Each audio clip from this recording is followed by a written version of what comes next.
음식으로 고칠 수 없는 병은 약으로도 고칠 수 없습니다. 과연 암도 그럴까요? 지금 이 순간에도 똑같은 항암 치료를 받으면서도 어떤 분은 2년 만에 재발하고 어떤 분은 15년째 재발 없이 건강하게 지내세요. 이 차이는 단언컨대 우리가 먹는 음식에서 발생하고 있습니다. 하지만 우리는 어떤 음식이 좋다는지는 알아도 하루에 몇 개를 먹어야 하는지, 어떻게 요리해야 맛있는지 아무도 알려주지 않아요. 그래서 준비했습니다. 맛있게 먹으면서 암세포 굶겨 죽이는 기적의 식단. 인터넷에 떠도는 정보가 아닌 과학적 논문을 바탕으로 암 환자분들이 꼭 먹어야 하는 음식 5가지를 알려드릴게요. 얼마나 먹어야 효과가 있는지, 그리고 맛있게 먹는 방법까지 음식에 대한 모든 고민을 해결해 드릴게요. 오늘 영상을 놓치신다면 암에 좋다는 음식, 아무리 찾아도 결국 뭘 믿고 먹어야 할지 평생 헤매시게 될 겁니다. 안녕하세요. 30년간 암 환자를 돌봐온 종양내과 전문의 최태영입니다. 지난 영상에서 말씀드렸듯이 암세포는 포도당, 성장 호르몬, 염증 환경이 3가지가 있어야만 살아남을 수 있어요. 그래서 이것들을 제공하는 음식들은 암 환자에게 독과 같다고 하면서 절대 먹으면 안 되는 위험한 5가지 음식을 말씀드렸어요. 이 원리를 모르신다면 이전 1탄 영상을 먼저 보시고 꼭 보셔야 합니다. 기본 원리를 알아야 오늘 내용이 제대로 이해되거든요. 댓글에 영상 링크 달아드릴게요. 그리고 지금 암과 싸우고 계신 분들은 댓글에 실천하겠습니다 라고 남겨주세요. 제가 꼭 읽어보겠습니다. 이제 본론으로 넘어가서 암세포는 굶기면서 우리 몸은 건강하게 만드는 음식이 과연 존재할까요? 답은 그렇답니다. 일본 암 환자 모임인 이즈모 자조 모임이 10년 생존율 95%를 달성한 비밀이 여기에 있었습니다. 그들이 가장 많이 섭취하는 특별한 음식 5가지를 분석해보니 놀라운 공통점을 발견했어요. 단순히 몸에 좋다는 이유로 선택한 게 아니라 정확한 과학적 기준이 있었던 겁니다. 첫째, 후천적인 유전 스위치를 조절하는 음식들이었습니다. 암 발생의 90% 원인은 유전자 자체의 문제가 아니라 좋은 유전자는 켜고 나쁜 유전자는 끄는 스위치가 잘못됐기 때문이에요. 이들이 먹은 음식들이 바로 이 스위치를 올바르게 조절해 준 거죠. 둘째, 장내 미생물 다양성을 높이는 음식들이었습니다. 우리 몸의 면역력은 70%가 장에 집중되어 있는데 이들의 식단은 유익균을 늘리고 장 건강을 개선하는 발효 음식 위주였어요. 셋째, 세포 노화를 늦추는 항산화 음식들이었습니다. 암과 노화는 같은 메커니즘으로 진행되거든요. 그들이 선택한 음식들이 세포를 젊게 유지해 준 거예요. 넷째, NK 세포, 같은 면역 세포를 활성화시키는 음식들이었고, 다섯째, 염증을 줄이고 혈관 건강을 개선하는 음식들이었습니다.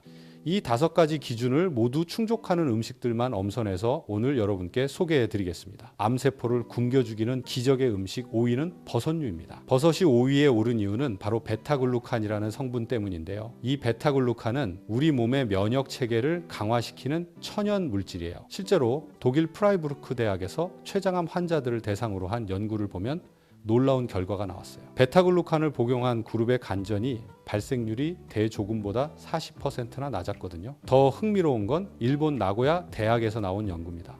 유방암 환자 240명을 5년간 추적 관찰했는데 버섯을 주 3회 이상 섭취한 그룹의 생존율이 대조군보다 32% 높았어요. 베타글루칸이 왜 이렇게 효과적일까요? 이 성분은 우리 몸의 NK세포, 즉 자연살해세포를 활성화시킵니다. NK세포는 암세포를 찾아내서 직접 공격하는 면역세포예요. 베타글루칸은 이 NK세포의 활동을 2배에서 3배까지 증가시켜요.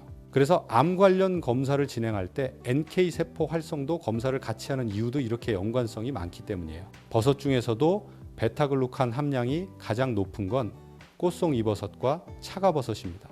하지만 이런 특수버섯은 가격이 만만치 않죠. 다행히 우리가 쉽게 구할 수 있는 표고버섯, 새송이버섯, 느타리버섯에도 베타글루칸이 충분히 들어있어요. 중요한 건 조리법입니다. 베타글루칸은 열에 강해서 끓여도 파괴되지 않아요. 오히려 살짝 데치면 세포벽이 깨져서 흡수가 더 잘 돼요. 버섯을 맛있게 드시는 방법을 알려드릴게요. 먼저 버섯들 깨국입니다. 표고버섯 3개, 새송이버섯 1개를 썰어서 물에 넣고 10분 정도 끓여주세요. 그 다음 들깨가루 2큰술을 넣고 5분 더 끓이면 고소하고 영양 만점인 들깨국이 완성됩니다. 또 다른 방법은 버섯덮밥이에요. 현미밥 위에 볶은 버섯을 올리고 간장 양념을 뿌려 드시면 한 끼 식사로 충분합니다. 팽이버섯, 느타리버섯, 표고버섯을 함께 볶으면 각각 다른 베타글루칸을 동시에 섭취할 수 있어요. 하루 권장량은 생버섯 기준으로 100g입니다. 이게 대략 표고버섯 4개나 팽이버섯 반 묶음 정도 되는 양이에요. 매일 이 정도만 드셔도 면역력 향상에 큰 도움이 됩니다. 제가 광고가 될 수 있어 직접적으로 말씀드릴 수는 없지만 서점에 가면 항암과 관련된 책들을 찾을 수 있어요. 마음에 드시는 걸로 하나 구비해 놓으시면 버섯 현미밥이나 양송이, 덮밥 같은 다양한 음식을 찾을 수 있으니까 꼭 참고하세요. 4위는 다시마, 톳, 미역 같은 해조류입니다.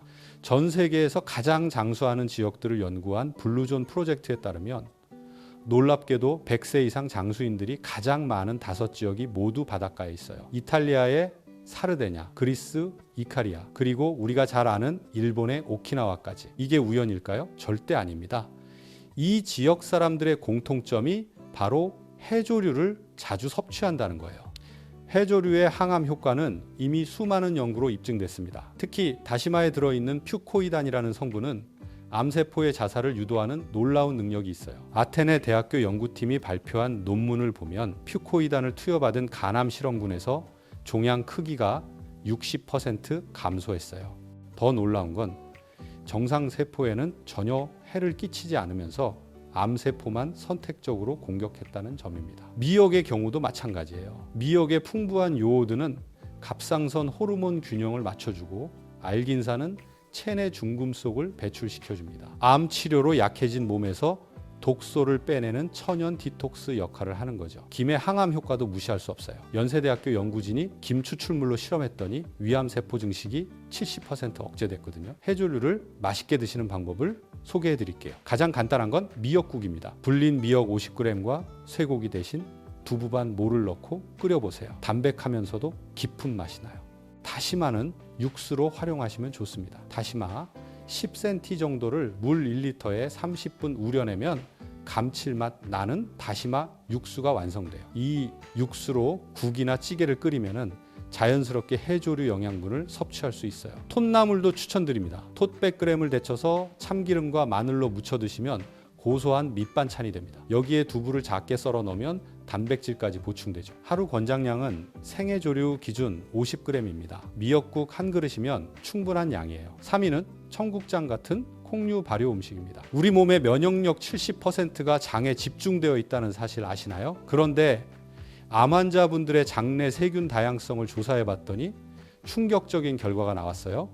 정상인은 평균 800종의 장내 세균을 갖고 있는데 암 환자는 평균 500종밖에 없었어요. 이상적인 4,000종에 비하면 6분의 1도 안 되는 수준이죠. 이게 왜 문제일까요? 장내 세균 다양성이 떨어지면 면역력이 급격히 약해집니다. 더 심각한 건 면역 항암제나 일반 항암제의 효과까지 떨어진다는 거예요. 스위스 바젤 대학에서 흥미로운 실험을 했습니다. 같은 항암제를 쓰는데 장내 세균 다양성이 높은 그룹과 낮은 그룹으로 나눠서 치료 효과를 비교한 거예요. 결과는 놀라웠습니다. 다양성이 높은 그룹의 치료 반응률이 무려 78%였는데 낮은 그룹은 25%에 그쳤거든요. 이 다양성을 높이는 가장 확실한 방법이 바로 발효 음식입니다. 식이섬유는 어느 정도까지만 다양성을 올려주지만 발효 음식은 꾸준히 증가시켜줘요. 특히 청국장의 항암 효과는 정말 놀랍습니다.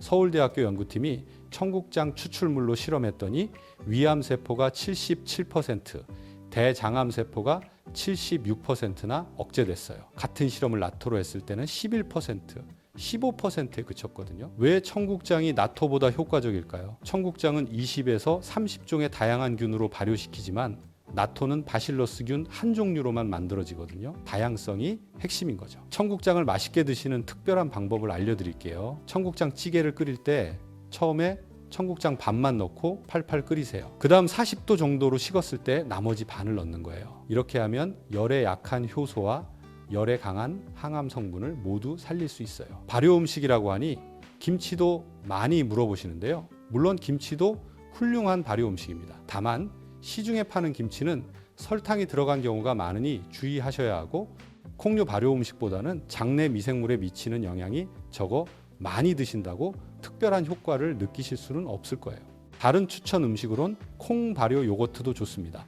우유 요거트와 달리 IGF 성장 인자가 없으면서도 유산균은 풍부하거든요. 시중에서 구하기 어렵다면 콩 발효 요거트를 종균으로 써서 무가당 두유로 직접 만들어 드셔도 됩니다. 하루 권장량은 청국장 한 큰술로 청국장 한 뚝배기를 생각하시면 됩니다. 콩 발효 요거트의 경우 무가당 제품을 2개까지도 괜찮습니다. 2위는 염증을 없애고 세포막을 살리는 들기름과 아마씨유입니다. 우리 몸의 세포막이 딱딱해지면 아무리 좋은 영양분과 산소가 와도 세포 안으로 들어갈 수 없어요. 반대로 암세포는 산소를 싫어하니까 오히려 유리한 환경이 되는 거죠. 세포막을 부드럽게 만들어주는 핵심이 바로 오메가3 지방산입니다. 특히 식물성 오메가3는 동물성 오메가3와는 완전히 다른 작용을 해요. 터키 앙카라 대학에서 전립선암 환자들을 대상으로 심층적인 연구를 진행했는데요. 생선기름의 오메가3를 섭취한 그룹은 오히려 전립선암 위험이 2배 증가했어요. 반면 아마씨유의 오메가3를 섭취한 그룹은 전립선암 위험이 23% 감소했거든요. 왜 이런 차이가 날까요? 생선기름은 이미 가공된 형태라 우리 몸에서 염증을 일으킬 수 있어요.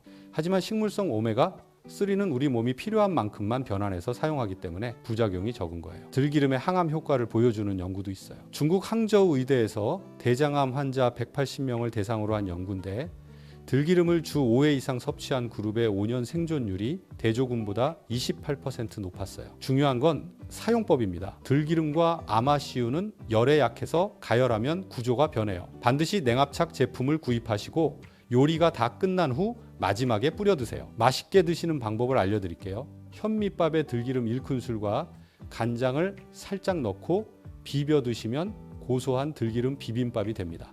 여기에 김 한 장 찢어 넣으면 더욱 맛있어요. 샐러드 드레싱으로도 활용하세요. 들기름 2큰술, 식초 1큰술, 마늘 다진 것 조금, 소금 약간을 섞으면 건강한 드레싱이 완성됩니다. 또 다른 방법은 요거트에 섞어 드시는 거예요. 무가당 콩 요거트에 아마씨유 1큰술을 넣고 잘 저어주면 크림처럼 부드러워져요. 흡수율도 훨씬 좋아지죠. 하루 권장량은 들기름이나 아마씨유 총 2큰술입니다.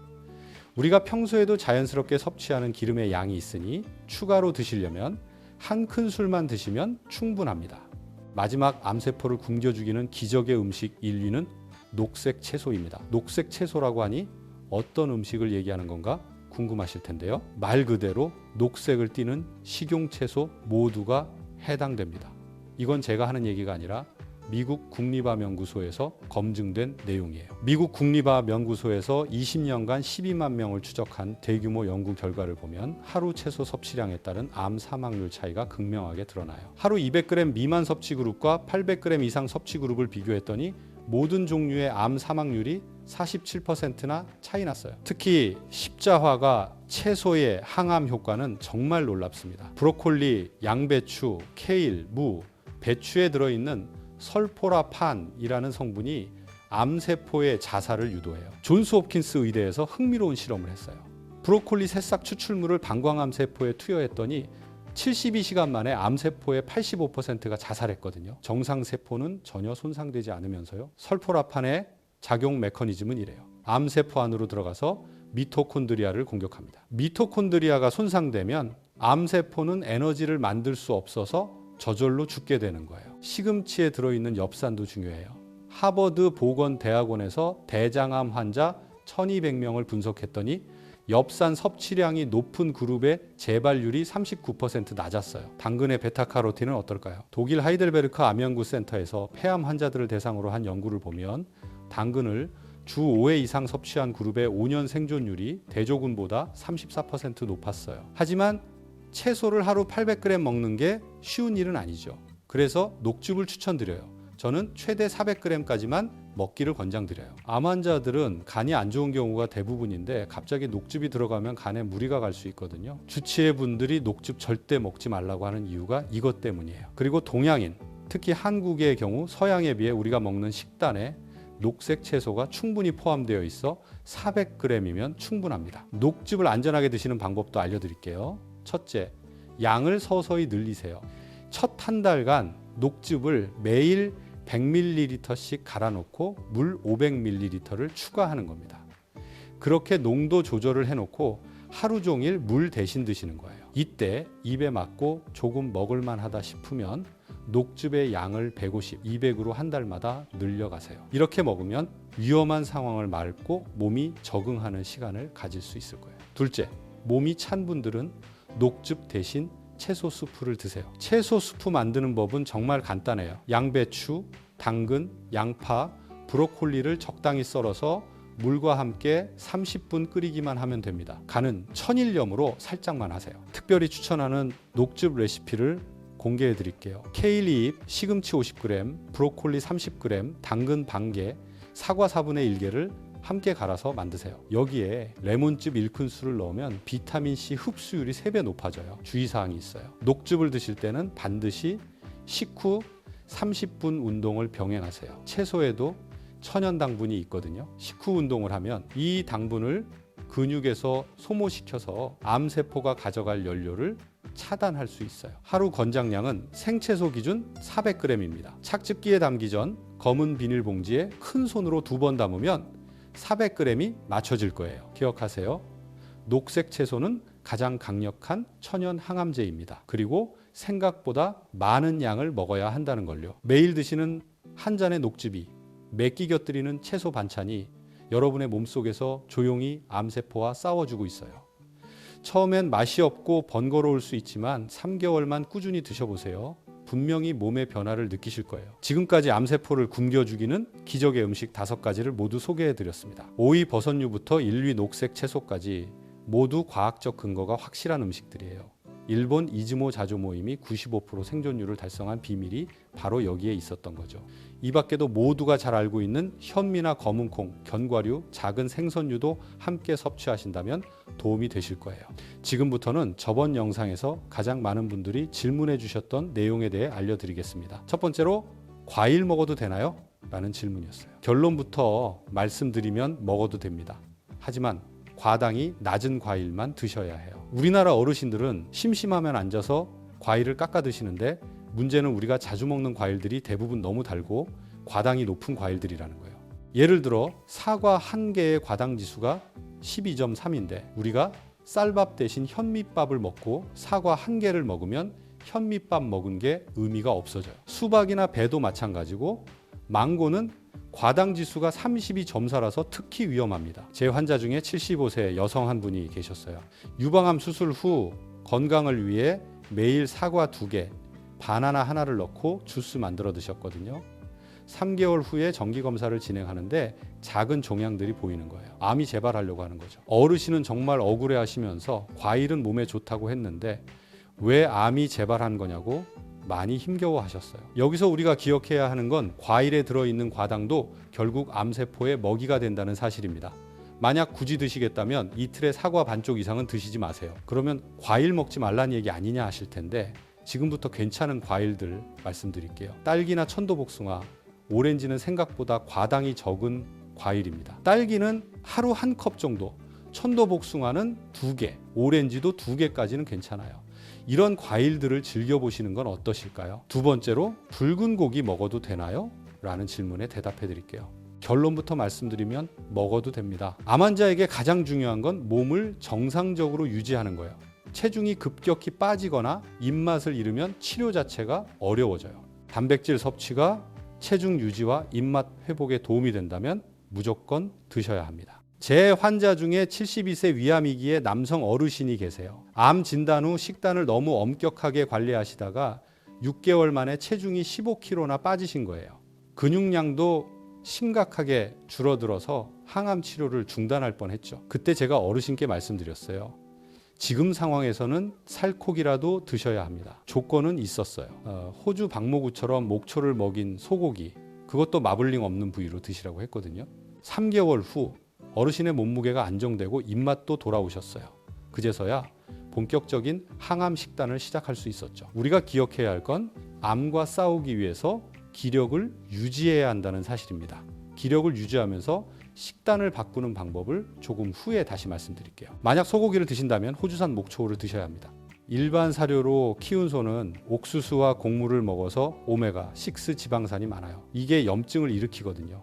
반면 목초를 먹인 소는 오메가3가 더 많고 염증을 줄여주는 CLA라는 성분도 풍부해요. 마블링이 없는 부위를 선택하는 이유는 지방 함량을 최소화하기 위해서입니다. 등심이나 안심 같은 부위가 좋아요. 마지막 질문은 집에서 만든 요거트 먹어도 되나요? 입니다. 이건 조금 복잡한 문제예요. 가공된 우유에 들어있는 인공적인 성장인자가 문제니까 목초우의 우유로 만든 게 아닌 이상 가급적 드시지 않는 게 좋습니다. 하지만 예외는 있어요. 만약 집에서 만든 요거트를 드시는 게 장 건강에 도움이 되거나 스트레스를 획기적으로 줄일 수 있다면 개수를 제한해서 드세요. 예를 들어 일주일에 두세 번에서 한 번에 반 컵 정도만요. 부산의 68세 김영희 할머니 사례를 들려드릴게요. 할머니는 평생 매일 아침 요거트 한 컵씩 드시던 분이었어요. 갑자기 끊으니까 변비가 심해지고 스트레스가 극심하더라고요. 그래서 타협점을 찾았어요. 목초우 우유로 만든 그릭 요거트를 이틀에 한 번 반 컵씩만 드시기로 했거든요. 3개월 후 점차 콩발효 요거트로 바꿔가면서 완전히 대체하셨어요. 제가 수많은 질문을 받으면서 한 가지 말씀드리고 싶었던 것은 암 환자에게 가장 중요한 건 스트레스를 받지 말아야 한다는 것이었어요. 음식에 스트레스를 받으면 이미 식단은 실패한 거예요. 스트레스 자체가 우리 세포를 손상시키고 면역력을 떨어뜨리거든요. 처음부터 모든 걸 바꾸려고 하지 마세요. 대신 이런 방법을 추천드려요. 1단계로 포기할 수 없는 음식 세계를 정하세요. 예를 들어 커피는 절대 못 끊겠다.